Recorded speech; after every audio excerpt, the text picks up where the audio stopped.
నమస్తే, welcome to Suman TV. నేను మీ Prashanth. Summer వచ్చేసింది.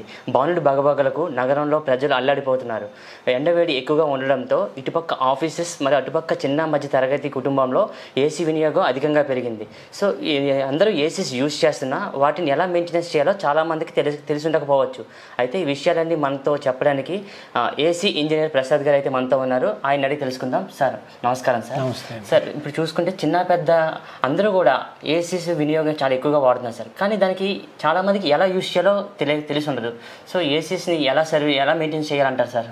అంటే బేసిక్గా ఏసీ మీద అవగాహన చాలా తక్కువ ఉందండి. అంటే ఎంతసేపు మనకు కూలింగ్ రావాలనుకుంటారు.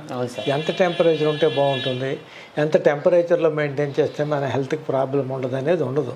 చాలామంది 24-23 డిగ్రీలో పెట్టుకుని దుప్పటి కప్పుకుని పడుకుంటారు. అలాంటప్పుడు ఏసీ ఎందుకండి? అవును సార్. తర్వాత కరెంట్ కూడా ఎక్కువ ఖర్చు అవుతుంది.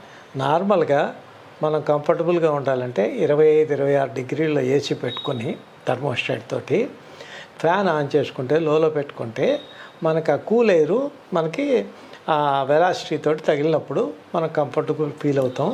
తర్వాత ఏసీ యూసేజ్ తగ్గిపోతుంది. అంటే నెంబర్ ఆఫ్ టైమ్స్ అది ఆన్ అండ్ ఆఫ్ అయిపోతుంది. థర్మోస్టాట్ మీద ఆఫ్ అయిపోయి కరెంట్ కలిసి కరెంట్ ఆదా అవుతుంది. మీకు అట్లీస్ట్ 50% కరెంట్ ఆదా అవుతుంది.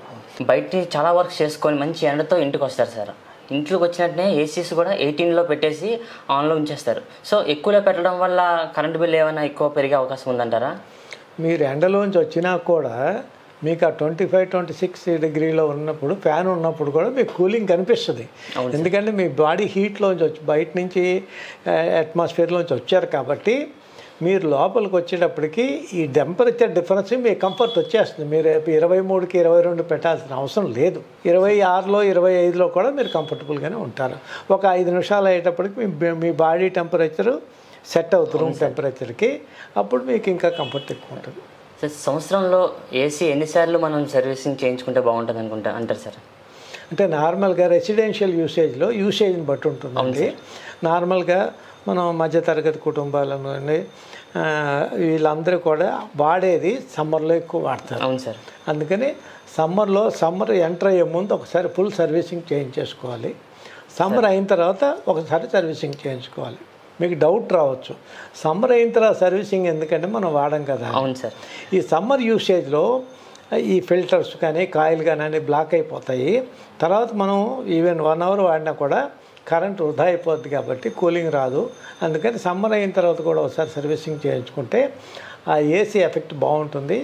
కరెంట్ ఎకనామికల్గా మీకు రికార్డ్ అవుతుంది. సార్ సంవత్సరానికి 2 సార్లు సర్వీస్ చేసుకుంటే బాగుంటుంది అంటారు. కానీ దాంట్లో డస్ట్ పార్టికల్స్ ఉండిపోయిన ఏసీ కూడా మనకి అవుట్ కూలింగ్ రావచ్చు సార్ రూము. సో అప్పుడు మనం ఏం చేయాలంటారు సార్? మన సెల్ఫ్గా మనం ఏమైనా చిన్న చిట్కాలు ఉంటాయి సార్ మనకి? బేసిక్గా ఏసీలో ఫిల్టర్ ఉంటుందండి. అవును సార్. ఆ ఫిల్టరు మనం ఏసీ టెక్నీషియన్ వచ్చి మనం సర్వీసింగ్ చేసినప్పుడు మనకు చెప్తాడు, ఏమండి ఈ ఫిల్టర్ మీరు ఎవ్రీ మంత్ ఎవ్రీ 15 days మీ యూసేజ్ని బట్టి డస్ట్ని బట్టి మీరు అది తీసి క్లీన్ చేసుకోండి.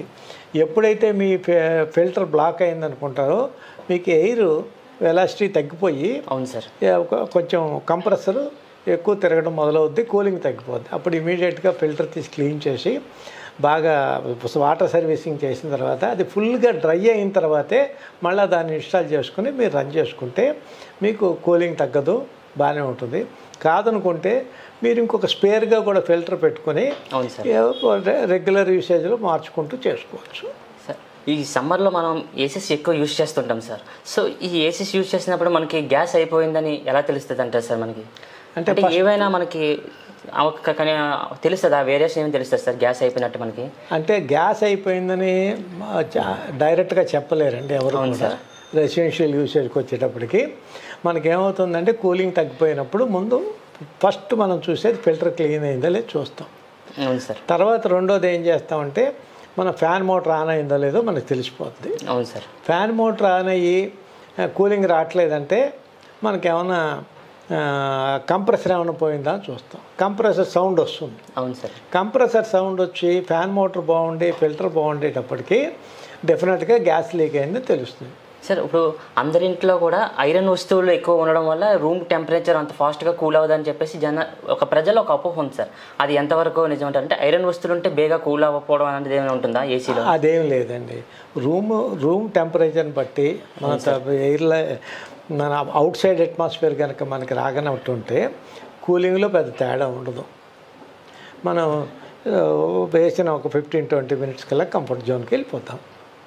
దాంట్లో ఐరన్ ఉన్నాయి, లేదంటే టీవీ ఉంది, లేదంటే ఇంకేదో ఉందంటే ఎక్సెప్ట్ హీట్ కలగజేసేది, వేడి కలగజేసే వస్తువులు ఆ టైంలో వాడితే మీకు కూలింగ్ తగ్గిపోద్ది. అందుకని ఏసీ రూమ్లో ఎప్పుడు కూడా హీటర్స్ కానీ వార్మర్స్ కానీ పెట్టకుండా ఉంటే మంచిది. సార్ ఇప్పుడు మనం చూసుకుంటే ఇంట్లో కానీ ఆఫీస్లో కానీ చాలా రకాల ఏసీస్ యూజ్ చేస్తుంటాం సార్. ఒక ఏసీ నుంచి మనకి ఎంత టెంపరేచర్ బయటకు రిలీజ్ అవుతుంది సార్, బయటికి వేడి? అంటే మీకు ఈ రూములో ఉన్న ఎయిర్ని రీకూల్ చేస్తుంది తప్పించి ఫ్రెష్ ఎయిర్ చాలా తక్కువ తీసుకుని 5% ఫ్రెష్ ఎయిర్ తీసుకుని మీకు కూల్ చేస్తుంది. అంటే దానివల్ల ఏమైనా? దానివల్ల ఏమైనా ఆ ఫ్రెష్ ఎయిర్ రాకపోతే మీరు ఇదే సేమ్ ఎయిర్ సర్క్యులేషన్ అయ్యి కొంచెం కూడా ఫ్రెష్ ఎయిర్ రాలేదనుకోండి, అవును సార్, మీకు అన్కంఫర్టబుల్గా ఫీల్ అవుతారు. సార్ కొంతమంది ఏసీస్ని ఆఫ్ చేసి ఒక పని ఉందా మళ్ళీ బయటికి వెళ్ళి మళ్ళీ ఒక 2-3 మినిట్స్ మళ్ళీ వచ్చి మళ్ళీ ఆన్ చేసుకుంటారు సార్. సో అట్లా పదే ఆఫ్ చేస్తూ ఆన్ చేయొచ్చు అంటారా సార్ ఏసీని? అది నార్మల్గా ఎయిర్ కండిషనింగ్లో ఒకసారి ఆఫ్ చేసిన తర్వాత మనం 2.5 మినిట్స్ గ్యాప్ ఇచ్చి మళ్ళీ ఆన్ చేసుకోవాలి. కొంతమంది మ్యానుఫ్యాక్చరర్స్ దాంట్లో టైం డిలే సర్క్యూట్ కూడా పెడతారు. అవును సార్. పెట్టినప్పుడు మీరు ఏసీ ఆన్ చేసినా ఆన్ అవ్వదు, కంప్రెసర్ ఆన్ అవ్వదు. అవును సార్. ఆ 2.5 మినిట్స్ తర్వాత ఆన్ అవుతుంది. బై మిస్టేక్ కొన్ని ఏసీలో అది పనిచేయలేదు అనుకోండి, ఓవర్లోడ్ అయ్యి ట్రిప్ అవ్వడానికి అవకాశం ఉంటుంది. అందుకని అట్లీస్ట్ ఒక 2-3 మినిట్స్ ఒకవేళ ఏసీ ఆఫ్ చేస్తే 2-3 నిమిషాలు ఆ తర్వాతనే మీరు ఆన్ చేసుకుంటే మీకు కరెంటు ద్వారా ఇబ్బంది ఉండదు. ఏసీస్ కూడా రిపేర్స్ తక్కువ అవ్వడానికి ఏమైనా చిట్కాలు ఉంటాయి సార్? అంటే మనం ఎలాంటి మెయింటెనెన్స్ చేస్తే బాగుంటుంది అంటారు రిపేర్స్ తక్కువ? రిపేర్స్ మెయింటెనెన్స్ అంటూ సేమ్ అండి, ఫిల్టర్ క్లీనింగ్ ఒకటే main important. Servicing periodical servicing చేసుకుంటే ఆ ఎయిర్ కండిషనింగ్కి లైఫ్ పెరుగుతుంది. రెండోది ఏంటంటే మనకి రెగ్యులర్గా ప్రాబ్లమ్స్ రావు. అంటే మనం టైం టు టైం సర్వీసెస్ చేయించుకుంటే ఏసీ పనిచేస్తుంది, కరెంట్ తగ్గుతుంది, ఓకే సార్, రిపేర్ కూడా రాదు.